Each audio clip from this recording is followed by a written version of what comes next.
Hi everyone, welcome back to my channel Silky Diaries. और आज मैं आप सबके साथ शेयर करने जा रही हूँ एक स्पेशल वीडियो, जिस वीडियो में हम बातें करेंगे बेबी बैग एसेंशियल्स की। मतलब जब भी हम बाहर जाते हैं बेबी के साथ तो क्या क्या चीज़ें हैं जो कि हम कैरी कर सकते हैं बेबी के बैग में, जिसकी वजह से आपको भी ज़्यादा प्रॉब्लम ना हो और आप भी कंफर्टेबल रहें और बेबी का भी ध्यान रहे। तो चलिए हम स्टार्ट करते हैं। सो गाइस, सबसे पहली चीज़ जो कि हमें अपनी चेकलिस्ट में ध्यान से रखनी चाहिए वो होती है feeding accessories, feeding items like baby की बॉटल, बेबी का दूध, बर्ड क्लॉथ इसलिए रखना चाहिए हमें क्योंकि ये कई बार बेबीज़ जो है ना दूध पीते हैं वो स्प्लिट कर देते हैं। तो वो चीज़ें मैंडेटरी होती हैं कि आप कहाँ ही टिश्यू ढूंढोगे, कहाँ ही हैंकी वगैरह यूज़ करोगे। तो हम बेबी का अलग से ही ये रख के चलते हैं। और इसके अलावा अगर जो मदर्स हैं वो अगर फीड जो कराती, जो कंप्लीट मदर्स फीड पे रहते हैं, वो अपना मिल्क एक्सट्रैक्ट करके किसी कंटेनर में रख सकती हैं। तो ये छोटी छोटी चीज़ें हैं जो कि हम फीडिंग आइटम्स में रख सकते हैं और इससे आप भी कंफर्टेबल रहेंगे और आपका बेबी भी, और थोड़ी सी हैसल कम होती है अगर हम एक ऑर्गेनाइज्ड वे में चलते हैं।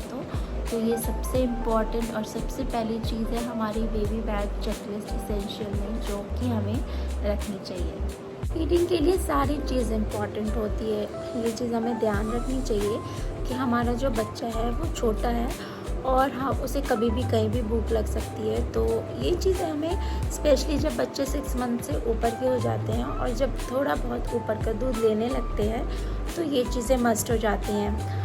और अदरवाइज़ जो मदर हैं जो अपना मिल्क देती हैं वो भी एटलीस्ट क्लोथ और बर्ब क्लोथ वगैरह तो रख ही सकती है क्योंकि बेबी दूध ऐसे भी स्प्लिट करता है। तो ये चीज़ें बहुत मस्ट हो जाती हैं। तो फ्रेंड्स, जो दूसरी सबसे इम्पॉर्टेंट चीज़ होती है वो होती है डाइपरिंग एसेंशियल्स।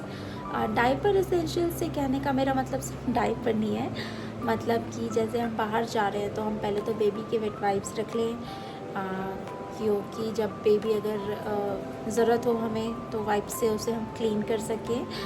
और दूसरी चीज़ होती है बेबी के डाइपर्स। ऑब्वियसली पूरा पैकेट डाइपर का रखना ज़रूरी नहीं है, हम जितनी देर के लिए जा रहे हैं उस हिसाब से डाइपर हम रख सकते हैं। अगर हम थोड़ी देर के लिए जा रहे हैं तो 3-4 diapers are sufficient for them.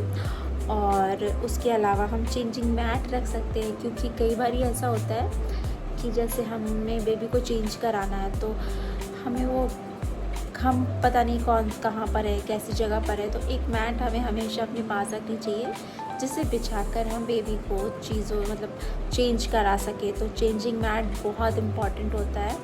और 4th चीज़ जो इम्पॉर्टेंट मुझे लगती है वो होती है डायपर रैश क्रीम। मैं तो रैश क्रीम यूज़ करती हूँ, मैं अपनी बेटी के टाइम पे भी करती थी।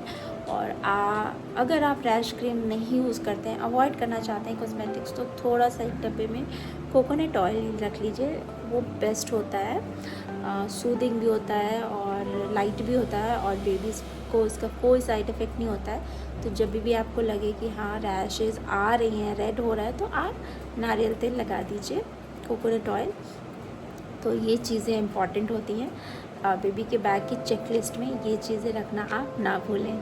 सो फ्रेंड्स, मॉमीज़, तीसरी चीज़ जो कि मैं ध्यान रखती हूँ जब भी मैं अपने बेबी के साथ बाहर जाती हूँ तो वो है क्लोथिंग तो सारी मदर्स रखती हैं क्योंकि कई बार बच्चों के कपड़े गंदे हो जाते हैं, वो बहुत जल्दी कपड़े गंदे करते हैं। तो मैं 2-3 सेट एक्स्ट्रा कपड़े रख लेती हूँ। 2-3 सेट एक्स्ट्रा कपड़े रखने बहुत ही सही ऑप्शन होता है क्योंकि हमें नहीं पता कि हमें कब कपड़ों की ज़रूरत पड़ जाए।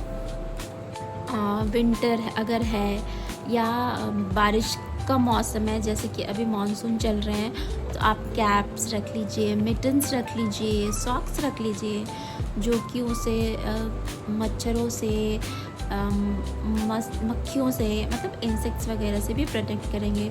और सर्दियों में तो हम ऐसे भी पहनाते हैं, तो ये चीज़ें भी हमें रख लेनी चाहिए, एक 2 पेयर बेबी की। और हमें प्लास्टिक बैग्स रखने चाहिए डिस्पोजेबल बैग्स रख लीजिए, या जो भी कहिए वो भी हमें अपने बैग में एक छोटा सा रखना चाहिए कि जब भी हमने क्लोथ्स को, जो यूज्ड क्लोथ्स है जो हमने उन्हें चेंज कराए हैं, तो उसको हम चेंज करा सकें और वो उसको उसमें रख सकें। तो ये बहुत छोटी छोटी चीज़ें हैं, बट ये आपकी लाइफ को बहुत आसान बना देते हैं, ट्रस्ट मी। तो मॉम्स, एक ऐसी चीज़ जो कि बेबीज़ को अच्छी भी लगती है, मतलब जो भी चीज़ें हैं कंफर्टेबल कराने के लिए, वो चीज़ भी आप बेबी के बैग में रख सकते हैं। जैसे कि बेबी का टीथर हो गया, जैसे बेबीज़ को दांत आना स्टार्ट हो जाता है तो आप टीथर रख सकते हैं, उससे बेबी थोड़ा कंफर्ट फील करता है। बेबी की स्वेडल रख सकते हैं, बेबी का ब्लैंकेट रख सकते हैं जो उसका फेवरेट ब्लैंकेट है, जिसके अंदर वो कंफर्टेबल फील करता हो। तो उससे क्या होता है कि वो कहीं भी हो एटमॉस्फेयर में, उससे थोड़ा अच्छा फील होता है। पैसिफायर रख सकते हैं, अगर बेबी यूज़ करता हो तो आप पैसिफायर भी रख सकते हैं। मेरा बेबी तो पैसिफायर यूज़ नहीं करता है। आप मुझे बताइए कि आपके बेबीज़ पैसिफायर यूज़ करते हैं कि नहीं, क्योंकि मुझे किसी ने बताया है कि पैसिफायर यूज़ करना सही नहीं होता है, बट मुझे इस चीज़ की इतनी नॉलेज नहीं है, तो अभी तक तो मैंने बेबी को पैसिफायर नहीं दिया है। बट जो भी मॉमीज़ ये वीडियो देख रही हैं वो प्लीज़ मुझे कमेंट में बताइए कि पैसिफायर यूज़ करना सेफ़ है या नहीं, तो शायद मैं ट्राई करूँ। लास्ट पॉइंट जो मैं आपके साथ शेयर कर रही हूँ वो है केयर की छोटी मोटी चीज़ें, जैसे कि बेबी लोशन, हैंड सैनिटाइज़र्स, ये सारी चीज़ें आप रख सकते हैं, ऑप्शनल भी हैं। अगर आप कंफर्टेबल फील करते हैं तो आप ये चीज़ें रख लीजिए, और इस तरह से आप अपने बेबी के बैग को फिल कर लीजिए, जिससे आप कहीं भी ट्रैवल करने जा रही हैं तो आपको हैसल नहीं होगी और आपकी जर्नी हैसल फ्री होगी, ट्रस्ट मी।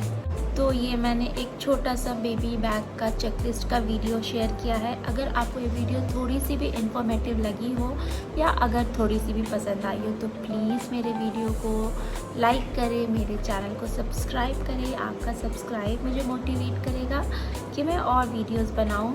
तो मॉम्स, अगर आपको लगता है कि मैंने कुछ पॉइंट मिस कर दिया हो या मैंने कुछ पॉइंट गलत बोला हो तो आप प्लीज़ मुझे कमेंट में ज़रूर बताएं, क्योंकि मैं भी सीख रही हूँ आप लोगों से, आसपास के लोगों से।